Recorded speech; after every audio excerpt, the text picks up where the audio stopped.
Alright lads, so today starting the 10th anniversary part 2 character showcases. First up we have the newest Brave Battle character in the game, a new first ever VOLL DICH URYU. Honestly, this character looks super impressive. Like, even from a visual standpoint, despite this not being a traditional strong attack damage character, where those naturally usually look better, I'm really impressed with the way this character did turn out, and it's going to be the first of many Blood War Uryus that we are going to get. We've already spoke about it a lot over the week, but this is the Uryu that specifically fought against Renji. It's all but confirmed at this point that we are going to get another Uryu, preferably a spiritual pressure strong attack damage character in the future based on the fight against Ichigo. So if you are maybe upset that one of your favorite characters, Uryu, turned into a Brave Battle character, there's still more to come with this unit, but at the same time he's still a really fun character, especially in the Brave Battle game mode where we are going to showcase him today. So first up with Uryu, he is a Quincy Stamritter with Stamritter Killer and also Super Killer. As we are in the 1000-year Blood War arc right now, mostly every new addition to the Brave Battle meta, with the rare exception of Mila Rose to be honest, are likely to be Stamritters and Soipers because that's pretty much the two main affiliations during the 1000-year Blood War arc. So I feel like these killers are going to be relevant for quite a long time. But when it comes to why this character will be amazing in the Brave Battle game mode, he pretty much just has it all and more, which is quite normal for a new Brave Battle edition. So first up, in terms of damage output, he does have Flurry +3, with also a 40% normal attack damage increase built into the character's skill, but he also does have an EX skill that offers an additional 18% bruiser at special move level 1. Obviously, the more duplicates you get to this character, the more bruiser he is going to get. Remember, this multiplies, so he doesn't just have 18% bruiser plus 40%, it's actually higher. So because this does multiply at special move level 1, he is going to have Flurry +3 with around a 68% normal attack damage increase. But if you ever do max transcend the character and get his EX level to level 5, you will then get an 82% bruiser increase. And with Flurry +3, that's actually pretty high. But if we take a look at his Brave Battle skills, what you're going to see here again is pretty much that he has everything. So the character itself has persistence. That means when the character is defeated, he will then become invincible for 5 seconds unless the character does have Persistence Breaker. Right now, only Mila Rose and this Uryu have that skill. As you can see here, he does have it. So any other character, most characters you will come across in Brave Battles that have the persistence skill, Uryu is going to instantly kill them and not even allow them to activate their persistence skill. He can prevent last-ditch survival. He has 10-second invincibility at the start of the quest, while also ignoring invincibility. So nothing is stopping this character from dealing damage, but most importantly, he does block every single type of boost and debuff in the game, regardless of their affiliation or attribute. So no one can boost their own team stats or lower the enemy's team stats when Uryu is against you, or in your team. But to go with that, Uryu also does have the opening stat boost. So it's greedy. It's so greedy. He's blocking everyone from boosting their stats, but naturally, without even having it in his strong attack, he's boosting his own stats by 30%. Attack, focus, and defense for the first 10 seconds. So just naturally, this character is going to deal crazy damage, higher than anyone in the Brave Battle meta. But most importantly, what's scary about this character is the fact that he's a ranged character with long reach. So he is just going to attack very fast, straight away, and likely take down anyone before they even get close to him. If he takes down his opponent, he's then going to instantly lock onto the next character. When it came to Mila Rose, who came out earlier this year, she's a very similar character, albeit worse, but still the second best Brave Battle character in the game. She takes her time because she's a melee character. She has to run to the next opponent. Uryu just doesn't have to do that because simply he's a range unit, and it's probably the best part about him, in all honesty.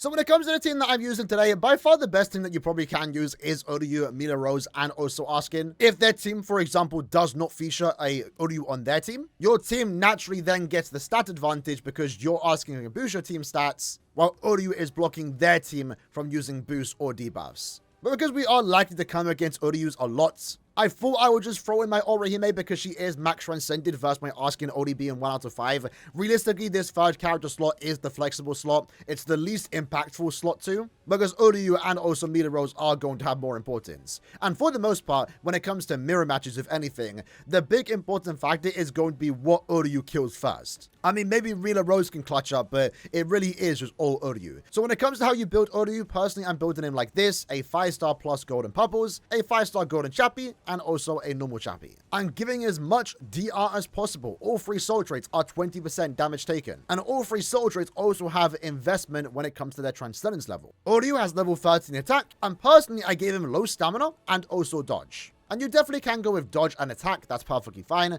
I'm personally right now just going with those 2. Mila Rose is pretty much built the same across the board too. DR and also normal attack damage. And the same can be pretty much said for Orihime as well. Same links and also accessories. So with that said, let's jump into the run. But since Kuraku is out here not using Uryu, you know what that means. We get to 1v3.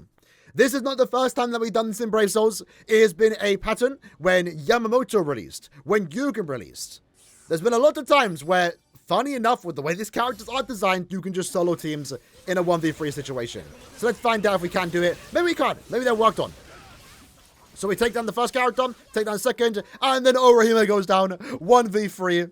And it really just comes to the fact that he has Persistence Breaker while having Persistence himself. And that's a really cool end pose, by the way. I really do, again, like this character's visuals. We're only here to showcase him in Brave Battles, but I feel like he's going to be a decent character outside of Brave Battles too. Especially in Senkaman content. Now, you can actually solo teams with Mila Rose as well. So, for example, this bottom team I would actually go against right now. But the problem is with this 1v3 strategy is that Mila Rose needs to be in the middle because she can kill Uryu. And if he's distracted on Orihime and Askin, it might not go too well. So, we have to, like, kill very fast here if we want to take down Mila Rose. So, are we going to be able to do it? Yeah, we still can, fortunately.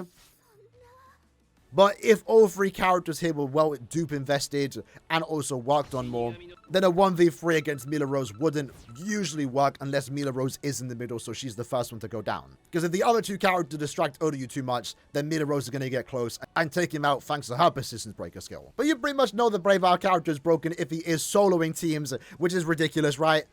It's been ridiculous. So when it comes to this, I guess let's do a mirror match, but I'm going to put Orihime against Askin. Their Uryu is pretty much also worked on. I feel like I have better accessories, so we'll see how it goes. We'll see how it goes. It really comes down to whose Uryu kills who fast. The fastest even. It's a very close mirror match. Let's find out. I have more stats. They both use the same accessories. Oh, we won. We win the Uryu fight, and therefore we win the game. It's done. The Brave Battles has been done. This has been the status for like a very long time. And it's always funny how the Brave Battle meta evolves, more so in terms of the characters that are being used here. Because if you told me that I would make a Brave Battle team with Mila Rose, Orihime, and Uryu, VOLL DICH URYU, I would never believe you. Not like Brave Battle characters have had a pattern, but more often than not, it has kind of been captains. So we are kind of moving out of the captain meta and kind of just getting random affiliations, which is probably for the best. So we have another mirror match coming up. We'll see how it does go again. Pretty much comes down to who Uryu is more built. So, you know, hopefully if you did someone on this banner, hopefully you got duplicates, because unfortunately right now it's not looking too good. After Max Transcended Uryu, somehow we won. Somehow we won. We are in third seat. Maybe I'm fortunate to have better soul traits here. You do always want to invest in your soul trait as well. While, of course, it's important to rely on the character's strength, your links are still very important. And I guess that gives us the advantage there. Or maybe their Uryu was just using strong attacks and our Uryu locked in. Used his normal attack straight away. Either way, we killed a Max Transcended one, so we'll gladly take that. This Uryu is attack and also defense. So mine's the weakest, right? It's only special level 1. Only level 13 attack. If I got duplicates, he would have been more dominant. I've seen Max Transcended Uryus that are well built, and it is just scary. It is scary. He kills your entire team in like 5 seconds, bro. It's ridiculous. If you come against a well-built Max Transcended Uryu, it's game over. It's game over. But it's fine. Not every team are you supposed to win against, you know? So this one is, again, another Uryu. We'll do this. No Mila Rose, though. So now Mila Rose is still going to die if our Uryu dies. Because, again, she's just not going to get to Uryu fast enough. If our Uryu does die, you know? So, looking good. Fortunate there. We actually do win. Maybe the dodge. I did see dodge activate this. So that might have helped us out there. That's why dodge is kind of important to have on a character like Uryu. Sometimes it really does save you the battle. Next opponent is going full attack. Not really the best build. We likely should win this. But maybe they'll color me surprised. Maybe a normal attack damage build is the way to go with Uryu. But he's... Yeah, no. No. You still want to stick to building DR. Unless the character's max transcended. Then maybe go full normal attack damage. But never use hollow baits in Brave Hours. They sacrifice too much stamina. It's not worth the extra attack. because you just literally become a glass cannon. At that point, it's just not really worth it. So next up, we are going against another Uryu. So again, this will be an example where maybe you would want to bring Askin in your team instead of my Orihime. So their Uryu is max transcended for defense. Not for defense, but they do have level 3 defense there. But they are going with full attack. That is, it's going to be tough to beat. Chances are we aren't going to win this. But we have to go against him, so why not? We are not backing down against a max transcended Uryu. Can I beat it somehow? Let's find out. Probably not. Alright, let's see Uryu. Come on. Lock in. He's doing damage. If game flow froze. Ah, no. It was close, though.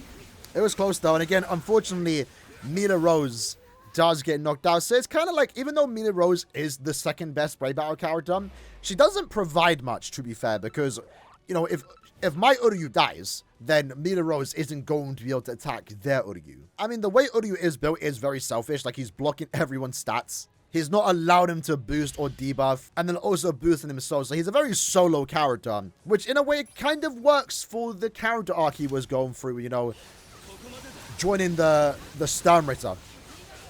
Does everyone have a max transcended Uryu? Okay, that's an example of us actually being lucky there. How many Uryus are we coming against that are max transcended? Either way, my Uryu lost there, but fortunately, Orihime survived her fight, was able to activate the persistence against their Uryu, and Mila Rose managed to actually use, I think, a strong attack there to take him out. That could have went very easily the other way. So even though I just said Mila Rose doesn't contribute much when my Uryu does die, I guess that's an example of sometimes she will. So that's why she's still important to have in the team. So this team here does not have a Uryu. So again, you would likely want to use Askin here to get the guaranteed stat advantage, and then Uryu would just instantly block theirs. But in this case, do I want to? Nah, that's a max transcended Mila Rose. Let's not do a 1v3. But let's see a 1 out of 5 special move level 1 Uryu versus a max transcended Mila Rose. Let's see how it goes. So again, Uryu has the advantage here, being a ranged character, so it's like Mila Rose just can't do anything. Unless she uses a strong attack and maybe inflicts weakening straight away, she could do something there. But I can't believe I'm saying this because Mila Rose was quite broken on her release only like a few months ago. But realistically, Uryu being ranged is like the most crazy part about him. He has other things about him too that's amazing, right? But it's the fact that he's ranged and has a good normal attack string that he can just sit back and attack without even moving. He has that much range because he has long reach too. Mila Rose has to run to the opponent. Uryu does not need to do that. So we're pretty much doing a mirror match here. The Uryu is 4 out of 5. We've been holding our own though. I mean, even though my Uryu is 1 out of 5, it's not been too bad, I guess. 80,000 stamina is crazy though. Instantly go down. There, Mila Rose is max transcended. Even though I'm in third seed, we are going against some pretty good teams. Probably for the best too. We are quite high ranked in third seed right now. So the teams are not by any means slacking. That was a quite well-built team for a third seed team, I will be honest. Next one, 1 out of 5 Uryu. 1 out of 5 Askin, and 2 out of 5. We should hopefully win that. Seems easy enough. Again, I always recommend going with the attack strategy, because it does increase your attack stat, and also more so prioritizes using your normal attack string. So let's see, Uryu versus Uryu. Mine should have the advantage here. Very close though. Fortunately, I come through with the win.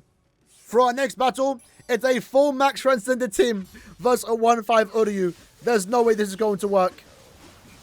It's gonna work. Hold on. Uryu versus Renji. We're recreating the episode. Uryu should win. Seconds. So that's kind of the funny thing with Uryu being Brave Battles, because a Brave Battle Renji doesn't exist. So through the game mode, you can recreate episode 7 of season 3. But that is crazy, just thinking about it. I know, like, he's the new Brave Battle character, expected he's going to be, you know, the best unit in the meta. But the way they designed him, the fact that he can solo 1v3 a full team of max transcended characters, recent ones at that too, it's broken. And that's, like, the only thing to say about it. But you know what? Sometimes broken is fun. Broken is fun. It's toxic, but it does bring me joy winning games like this. But going into our next game, I have no idea how well built that Uryu is. I have more stamina, so we should be good here. But I'm putting Mila Rose against that Askin. Take him down super quick. There we go, nice and easy. But this is an example of what I mean when they have Mila Rose in the middle. She would be the only one that would be a threat to us, so us being... Never mind. Hold on. Okay, we were lucky. I thought we got weakened there. That was very close, but again, Mila Rose is the only problem in a team like that. And if Mila Rose is in the middle, it's a very easy 1v3. But again, we're just doing that for the showcase. I'm not going to reliably 1v3 teams. It's just a kind of a waste. There's more of a risk of you actually losing there. But can we get a little bit greedy? 1v3 once more. This time, though, Mila Rose is not in the middle, so that's not good for us. But we take down Mila Rose. Precision activated Renji once more goes down right, just like the episode, right in front of Uryu. I think we'll do 3 more games, though. Finish up this page. So this Uryu is well built. 80,000? Yeah, it's rinsed me. Absolutely rinsed. Team is done for. But you know what? That happens. Sometimes you are just going to lose games. Not that big of a deal, right? Just take the L and move on. It's not like I have to win every game to stay in my league or promote. But at least majority of them. So Uryu versus Uryu. There Uryu goes down. Mila Rose goes down. And Askin soon follows. Although it looks like Mila Rose was actually the one to deal the final blow there. And then for our final battle, let's see how this goes. I think that's a well-built Mila Rose. Yeah, max transcended. So good thing we put Uryu against her. My Aurahime as max transcended did briefly stall out against the Uryu, and that allowed my Uryu to take him down, and then also take out Askin. So, to no one's surprise, Uryu is a brave battle monster. I feel like for his first addition into the game, he looks absolutely amazing from a visual standpoint. Especially given that he's a normal attack damage character, he doesn't have any like flashy strong attacks in terms of range, etc. But they all do look really cool. It's kind of in a way what I wanted to see with a VOLL stand DICH URYU, because it'd be kind of hard to mess up. It has really simple visuals, but cool visuals nonetheless. Again, like I already mentioned, initial reaction was a tad bit disappointing because they turned into a Brave Battle character. Due to his high normal attack damage and also flurry free, you can definitely get a use out of him, especially with his 2 killers. And I think he'll make for a fun normal attack damage character too. In Brave Battles, though, he's absolutely broken. And again, this is the start of many 1000-year Blood War Uryus. He finally showed up, he finally did something, and we might even get a spiritual pressure one sometime very soon. This character looks good, so if that next unit can look as good, even better given the strong attack option, that'll be a very exciting release. In the comments below, let me know what you lads think about this absolute powerhouse of a Brave Battle character. Did you manage to get him? I'm curious to know. And I'll see you guys next time. Take care and peace.